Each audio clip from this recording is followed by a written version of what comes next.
La Chine a réintroduit les droits de douane sur les importations du charbon, ayant exercé la pression sur les producteurs australiens, même si l'Australie voudrait voir un accord de libre-échange entre les deux pays. Bonjour, je m'appelle Ben Jones, bienvenue à la dernière revue de presse de cette semaine. Ce sont les efforts récents de la Chine pour soutenir les mineurs du pays qui perdent toujours de l'argent. Cela suit une décision d'interdire les importations du charbon d'une qualité inférieure et on a également demandé aux compagnies d'énergie de réduire les importations de charbon. Au cours des premiers 8 mois de cette année, l'Australie représentait près de 39% des importations de charbon de la Chine.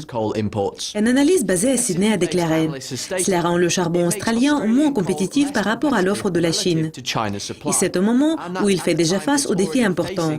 Premièrement, en raison de l'impact des marges des prix plus bas. Quant aux particularités des droits de douane qui seront introduites le 15 octobre, la Chine va imposer une contribution de 6% sur le charbon.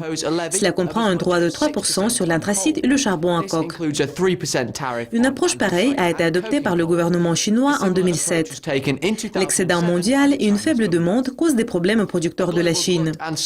Plus de 70% ne font pas de bénéfices et la moitié a été obligée de réduire ou de retarder les salaires après que les prix de charbon des centrales d'énergie ont chuté au début de cette année. L'industrie du charbon de l'Australie voudrait annuler les droits de douane comme elle vise à signer un accord de libre-échange avec la Chine.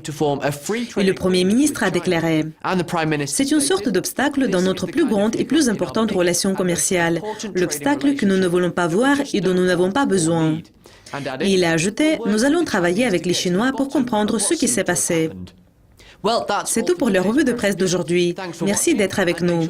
Restez à l'écoute. Un peu plus tard, Alex Ezat va vous présenter le bilan de la semaine. Au revoir.